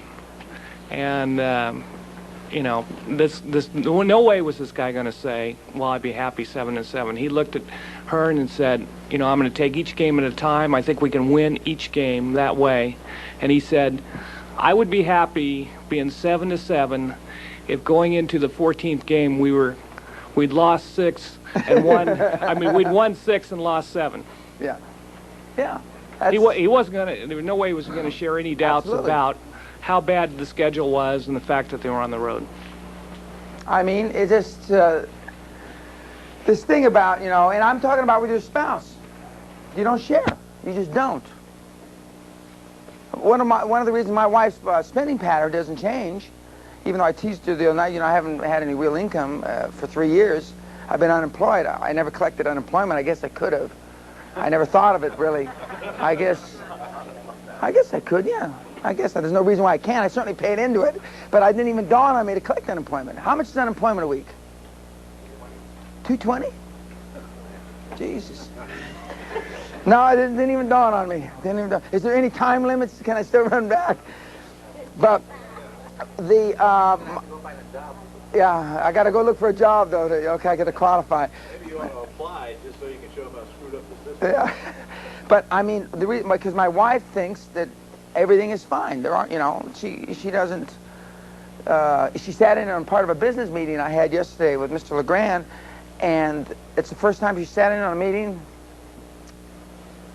10 years, maybe longer. And yeah, she thinks you're a nice guy. See, something's obviously you were giving her all the bullshit. But anyway, yeah. But I don't share those doubts. My kids, when I first got thrown out of Great Western, and my daughter and my son were worried about it, and Dan Jr., after about 6 months, he says, quit complaining. He says, has our lifestyle changed any? He asked his younger brother and sister. No. This is Dan. Explain it to him. Does the house look the same? Did the castle look the same over Christmas? Is there anything missing? Do we still have the same cars? Nothing's changed. So what? Because they were worried because I didn't have a job. And so because it's so important, I mean, to keep a deal going and to keep the momentum going and to keep everybody online. And I assure you, if your lawyer doesn't think that you think you should win, he's gonna not read that brief the last time. If you got roll, he might not read the brief the first time. Yes, Mike. We got to get a guy, Mike. We got to hire a guy, Mike, to run up and down. A little guy. What are the midgets' names? First names?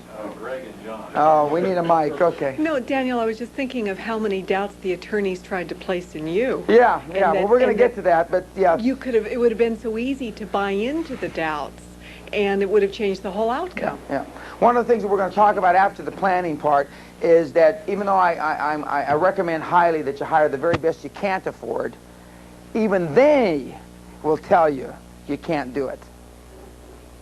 And they will write you letters up the yin-yang, protecting themselves, and and I have top-notch, world-class lawyers, but we'll get to that. So you can't share a doubt. I mean, nobody. Joan of Arc, who's one of the only women I could work with, she was a little before my time. I mean, she sure as hell didn't share any doubts. She shared a doubt in the when she's that scene. I don't know, I forget which play it is, when she's praying to God. Maybe you can share a doubt with him, because he ain't talking. You know what I mean?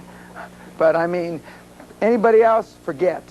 Okay, now for me, I had never had a problem walking my talk, because this is the way I live. This is the way I act in my house. Somebody once asked me in one of these seminars, is this part of your makeup, your seminar suit?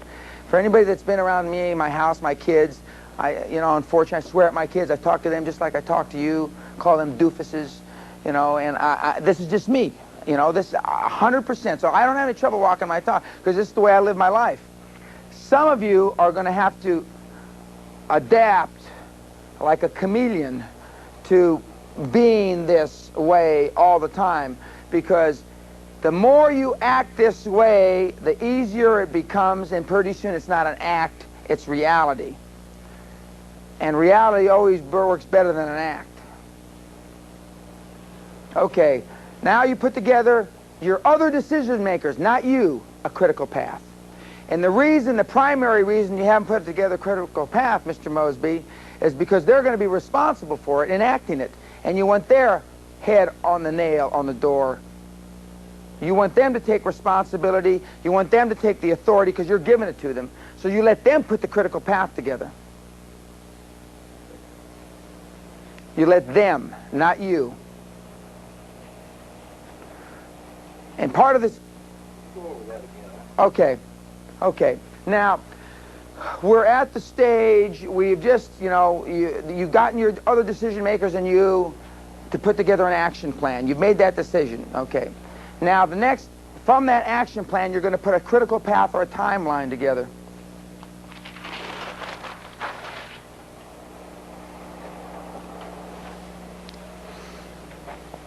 And some of them have... Can you read that? Well, not well, but anyway. Well, he doesn't say anything yet. Why do I get all these damn things that don't write? Well, okay. You're going to have two. One method of doing it is on two axes. One is time, and these are events. Another way of doing it is 5 days increments, 7-day increments, what you're going to accomplish in these 7 days, what you're going to accomplish in the 8th through the 15th day, what you're going to accomplish from, etc., going out 90, 180 days. And so then the things that you're going to accomplish in the first 10 days are listed. And obviously they're listed in some basis of a priority. I mean, what you've got to do here normally builds on what you've got to do 3 months from now. But you put together the critical path, and you have the individuals that are going to be doing it and or overseeing it put the critical path together, put the structure together, because first of all, they understand what needs to be done better than you, because they're doing it. If you understand the critical path better than they do, something's wrong, because you're not doing it. If you understand, this is one method where you put time down here, okay, and you could put 10-day increments, 10 days, 20 days, it could be months, it doesn't matter, out 180 days. And then you have items, item 1, 2, 3, 4, and certain things will overlap. So you're into this project, by the time this project ends, you should have already started this deal. You should be in the 3rd or 4th day. And the 3rd item, you're not going to start till 4 or 5 days until you finish the 2nd item. And this would be 5th item. And then the 4th item, you're doing the same time as all of them, because let's just say you're putting a prospectus together. See, the prospectus is being worked on during the whole time frame. And then down here, the fifth item, and this could be the accountants, the lawyers, printing, etc. And you put a timeline. You have them put a timeline together. Mike for Bruce.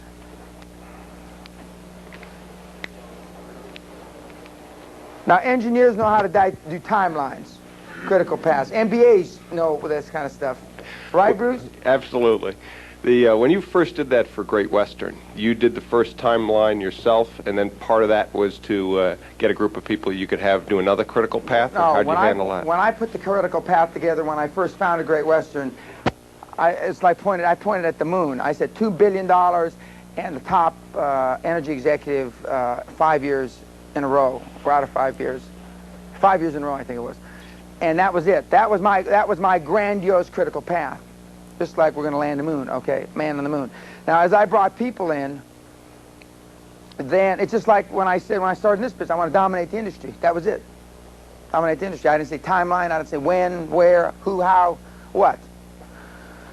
When I came in and there was more than one employee, and we had 3 or 4 or 5 employees, then that's the stage we're at now. You get together with them, and then Charlie and Mark put the critical path together. Charlie and Mark were my 2 co-founders that I gave equity to. Wrote, signed over, did an option back, didn't. You know, I thought about the questions yesterday. Let me get off on a tangent for a second. The questions, what do you do when you have to fire the guy? What do you do when the guy winds up being a doofus? What do you do? Remember all those questions? The more I thought of that, the more I should have said to you, that's the glass is half full, not half empty, or half empty and not half full. That has never happened to me in my career, ever. It's never happened. And it's not just because I pick right people, because I pick some doofuses. But at the end of the day, it didn't matter that I gave away equity to people that were no good. That's the answer. I made so much money so quickly, and the other people basically squeezed those people out that I made a mistake on. It ultimately didn't matter. It just didn't, because we were growing so fast. Remember I said there was a slide yesterday that the revenues overcome even mistakes. I mean, if you generate enough revenue, mistakes will be, I forget how I put it, it's one of the slides from yesterday. And that's, in essence, we made so much money so quickly, the people, you know, I think I remember giving 10% to somebody in one of our subsidiaries. He never even cashed it in. We wound up firing him. He left, didn't get a lawyer, didn't do anything. He's some weasel guy, engineer, petroleum engineer, that was selling our prospects to somebody else. I forget why we got fired, but anyway. Because he would have, for him to have been in hindsight, I guess, for him to have been a 10% shareholder of one of the subsidiary companies, he would have had to deal with all the people that hated him, that knew that he had been a turncoat. So he just walked away from the equity. Because being 10% owner of a company is like kissing your sister. It means nothing unless you sell the company. And that's why everybody was interested in it, because they knew that I sold assets. If you're going to hold on to your assets and hug them to death like a teddy bear, you're not going to get much, as my coal miners used to say, much incentive from, it's not going to give them much incentive. But if you're a shaker and mover and they know you're going to roll assets and sell and buy and then owning something to somebody is a big deal. People like to own minority interest in things that I own because they know I'm going to roll them. Take them public, sell them, stuff them, do something with them. But I sure is not going to hug them all my life. But if you got, you know, if you just got a little teeny business, you're just going to nurture and, you know, let it suck on your breast for the rest of your life, then giving away equity in that doesn't mean anything. So, I mean, it's part of the transformation you've got to make. And you got to walk your talk, and they got to believe you, because employees know when you're bullshitting them. They know. They get back there in the coffee room or wherever, and they just know, that's a load of crap. That ain't going to happen. You know, and they just go back to their old ways, you know. 4:30, they get down like track stars, to the elevator, get run down. So, I mean, that's how I should have answered it yesterday. And the reason, I guess the reason I fumbled about it yesterday is because it never happened to me. And then I thought about why. Because we were, you know, we did so many deals, giving away equity to somebody that wound up not being good. And I try to think how many times I was wrong. Or maybe I was wrong 3 or 4 times in 15 years. And I was right in 50. And those 3 or 4, maybe I would have made an extra, thinking like the cheap screw here on the squawk box yesterday. It probably cost me, I don't know, I have no way of quantifying it, maybe a couple $1 million, maybe. I don't know. I mean, it was de minimis, though. I mean, it didn't matter. Didn't matter. So that's my answer. But getting back to this, you have your people put these together and then they run them. You don't. And then they come back and they tell you, however you have them report to you, quarterly, bi-monthly, or whatever, once a month, and this is where we stand. And then these lines will change if you do it this way, because then maybe this will be turned into dots, because no timeline's perfect. I mean, just like numbers aren't perfect. I mean, none of these things, just because you put it down doesn't mean this is concrete. The God didn't put these. This isn't the Ten Commandments. And so they change. But what you don't want them changing where there's no resemblance. There's no semblance of order. You want them to be reasonably close. Right, Ed? You bet. Yeah. Yeah, mic, please, for Mr. LeGrand. Where's the mic? Yeah, just keep them. Turn it on. Yeah, on the bottom. Question, do you give away equity all the way down to the bottom, all the way through all of your employees, Yeah, or just well, to your executives, or what? Before we went public, I gave equity down to, we only had, 14 employees before we went public. I gave equity down to everybody. After we went public, but that was a small number, after we went public and we had a lot of employees, I gave stock options all the way down to the receptionist, the guy that parked the car, my chauffeur. We didn't call him chauffeur because that looked really bad in the prospectus. We called him something else. But I forget what he was. Transportation specialist? Yeah, he was something. He was something. Personal assistant? Yeah, I think he was, PA, personal assistant. So we gave it all the way down the line. And I tell the story, one of the happiest days of my life was when the day that Leanne Zakelli, who's now running one of my companies, who was my administrative assistant for 10 years, she bought her house with the options from when we were a public company, and then she churned in some more options, and she expanded her house and built a new kitchen, or I forget what the hell she did. And you have no idea what that does to the employee, the ranks. First of all, everybody in the company knows it. They knew it before I did. I mean, everybody. And we had a lot of employees all over the United States and in Great Britain. Everybody knew about it. And of course, we had a newsletter. I forget what it was called, but Leanne was the editor of it. And of course, she put it in the newsletter, which for those of you that have enough employees, I would recommend that highly. A newsletter, because, they will pump more smoke up themselves about you and your successes than you would ever. You wouldn't be embarrassed to write about yourself, but most people would be embarrassed to write about themselves. But and so you have no idea how it becomes infectious, or when a low-level employee turns in options and buys a new car, or what. And it always gets exaggerated. Sometimes a guy would only put $2,000 down on a $12,000 car. By the time it got around the company, he bought the car cash. That's good, it's not your fault because I'm not spreading the rumor. And good news, just like bad news, has a way of expanding. And pretty soon, it's bigger than life itself. So, but this is critically important to have them as part of it, doing it themselves, and then continually measuring it. You have them continually measuring and modifying it. The one that Jim Mosby does for us, I know there's changes, things change from, that we're going to be in the 20-day period, and now they're in the 30, or vice versa, because he's continuing to modify, because you've heard me say it time and time again, business isn't static, life's not static. So you continually to measure it, as opposed to that plan you put in the top drawer.